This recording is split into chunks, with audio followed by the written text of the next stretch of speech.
Alright class, इस video में हम डिस्कस करेंगे नॉर्मल डिस्ट्रीब्यूशन का केस नंबर 3, जिसमें आपने करेक्शन फैक्टर निकालना होता है और ये उसका केस होता है। बेसिकली इसमें हम कन्वर्ट कर रहे हैं फ्रॉम बाइनोमियल टू नॉर्मल।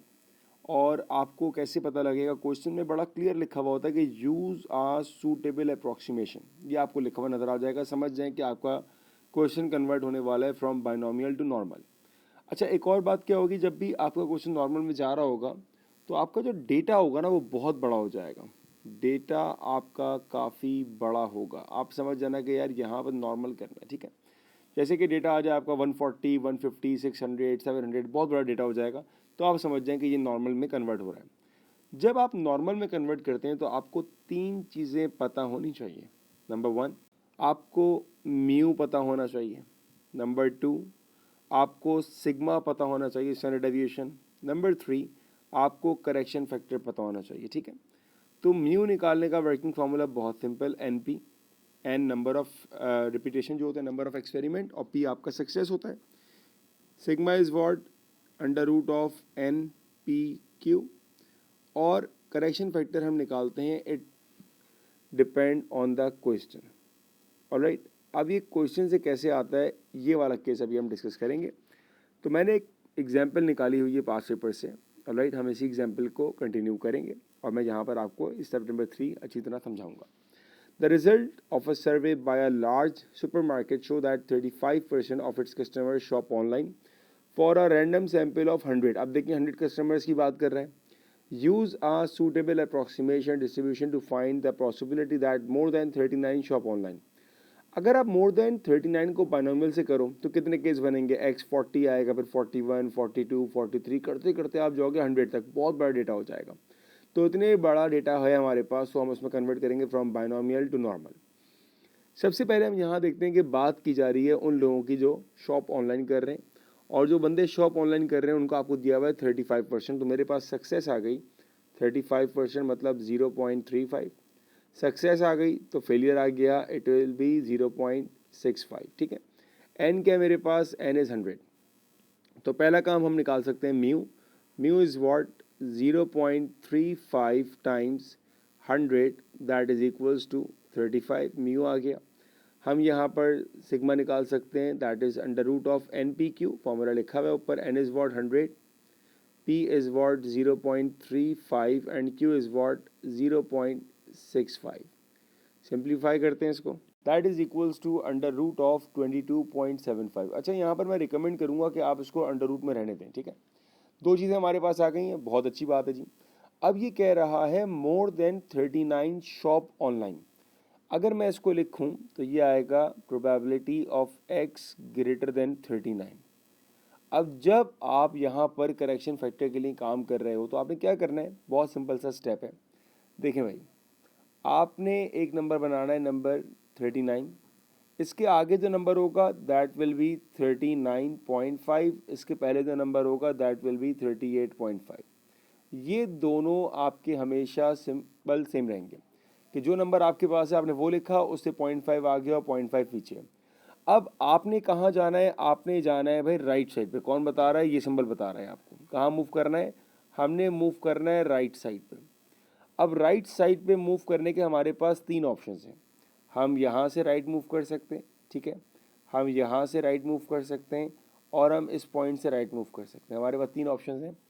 हमें राइट ऐसे मूव करना है कि नंबर 39 हमें नज़र ना आए। ऑलराइट, नंबर 39 हमें नज़र ना आए। अब एग्जाम्पल, अगर मैं यहाँ से राइट मूव करूँगा तो नंबर 39 मुझे नज़र आ जाएगा, ऐसे ही है। यहाँ पर तो मैं एज इट इज़ 39 पे खड़ा हूँ, उसको तो हम लेंगे ही नहीं। यहाँ से अगर मूव करते हुए आगे जाएंगे 39 नज़र आएगा, तो ये तो मुझे अभी नहीं चाहिए, सही है ना। अगर मैं 39.5 से आगे मूव करूँगा तो क्या मुझे 39 नज़र आएगा। अगर मैं यहाँ पर एक एरो बनाऊँ और मैं कहूँ कि मैं यहाँ से आगे जा रहा हूँ, क्या मुझे 39 नज़र आएगा। तो मुझे 39 बिल्कुल भी नज़र नहीं आएगा, क्योंकि आगे तो 40, 41 चलता रहेगा।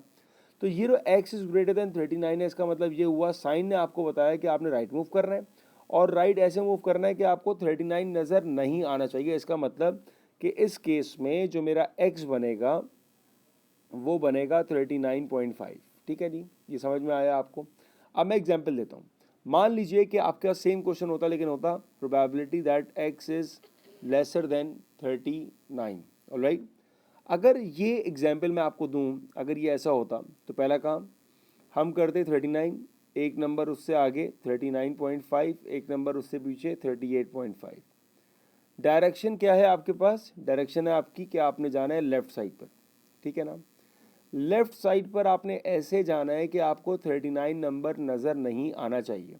तो मेरे पास ऑप्शन कितने मूवमेंट के? भाई दो ऑप्शन हैं। कौन कौन से? या तो मैं यहाँ से लेफ़्ट आ सकता हूँ या मैं यहाँ से लेफ़्ट आ सकता हूँ। लेफ़्ट आने में ख्याल किस बात का रखना है कि 39 नज़र नहीं आना चाहिए। अगर मैं यहाँ से मूव करूँगा तो ज़ाहिरी बात है मुझे 39 नंबर नज़र आएगा, तो मैं इस वैल्यू को नहीं लूँगा। लेकिन अगर मैं इस वैल्यू से पीछे आऊँगा तो मुझे 39 नंबर नज़र नहीं आएगा। तो इस केस में जो मेरा x होगा that will be equals to 38.5। तो ये हमारे पास एक अप्रोच होती है to find out the value of x। कैसे करते हैं? जो भी नंबर आपको दिया जाएगा आपने वो नंबर ड्रॉ किया, उससे 0.5 आगे और 0.5 पीछे। अब आपने ये देखना है कि आप मूव कहाँ कर रहे हो। आप राइट मूव कर रहे हो, ग्रेटर देन है, राइट मूव करोगे। और मूव ऐसे करना है कि 39 नंबर आपको नज़र ना आए। अच्छा, अगर ये आपके पास ऐसे होता probability of x greater than equal to 39, अगर ऐसे दिया जाता, अब क्या होता? वही बात, बीच में आएगा 39, एक नंबर 39.5, एक नंबर 38.5। आपने कहाँ जाना है? डायरेक्शन क्या है आपकी? डायरेक्शन है राइट साइड पर। आपने राइट मूव करना है और राइट आपने ऐसे मूव करना है कि आपको 39 नज़र आए। अब मेरे पास दो ऑप्शन है, या तो मैं यहाँ से राइट मूव कर सकता हूँ या मैं यहाँ से राइट मूव कर सकता हूँ। अब इस केस में मुझे 39 नंबर नज़र आना चाहिए। इसका मतलब है अगर मैं 38.5 से आगे जाऊँगा तो मुझे 39 नंबर नज़र आएगा। तो इस केस में जो मेरे x की वैल्यू बनेगी that will be equals to 38.5। I hope कि ये बात आपको समझ में आ गई हो। ऑलराइट, तो ये मैंने पूरी आपको चीज़ें एक्सप्लेन कर दी हैं। ये आपके क्वेश्चन का लिंक नहीं था, that is only for the explanation part. जो हमारे क्वेश्चन का लिंक है वो मैंने ऊपर यहाँ पर बनाया हुआ है। अब मैं यहीं से कंटिन्यू कर रहा हूँ। आई होप कि आपको एक करेक्शन फैक्टर वाली बात समझ में आ गई हो कि आपने वैल्यू कैसे पिक करनी है। अब हमारे क्वेश्चन में हम कह चुके हैं कि x इज इक्वल टू 39.5। तो अब क्या करेंगे भाई? अब हम फ़ौरन निकालेंगे z की वैल्यू। z का फॉर्मूला क्या होता है? z is equals to x minus mu over sigma. अब आपके पास x भी आ चुका है, आपके पास म्यू भी आ चुका है और आपके पास सिग्मा भी आ चुका है। वैल्यू प्लेस कर दें। सो x इज़ वॉट? x हमने डिसाइड किया 39.5 minus mu is what? Mu is 35 divided by sigma is what? Sigma is under root of 22.75। इन सब से मैं z की वैल्यू इजीली निकाल सकता हूँ। मेरा जो आंसर आया वो आया 0.943। ऑलराइट, तो मैं ये कह सकता हूँ अपनी क्वेश्चन के हिसाब से, it says probability of x greater then 39। तो अब मैं ये कह सकता हूँ probability of z greater than 0.943। मुझे इसकी प्रोबेबिलिटी निकालनी है। इसके लिए हम हमेशा एक रफली स्केच करते हैं, एक बेल शेप कर्व जो हमारे नॉर्मल का होता है, ठीक है। हमारा जो नंबर है वो क्या है? हमारा नंबर है 0.943। इसका मतलब हमारा नंबर यहाँ के लाई कर रहा होगा पॉजिटिव साइड पर 0.943।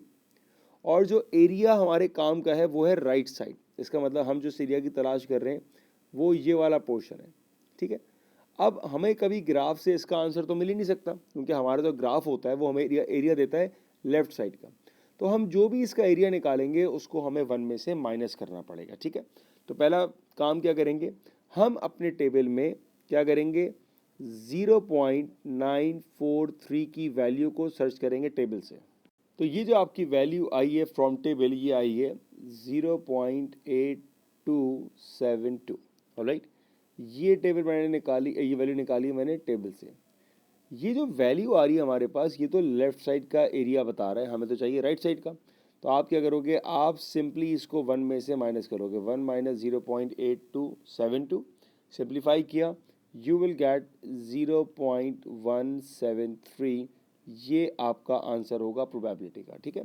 तो जब आपके पास क्वेश्चन में आ जाए by using a suitable approximation और आपको नजर आए कि आपका डेटा बहुत बड़ा है, आप समझ जाइएगा कि ये आपका नॉर्मल का केस नंबर 3 है, जिसमें आपने करेक्शन फैक्टर निकालना होगा और उसकी हेल्प से आपको मिलेगी प्रोबेबिलिटी।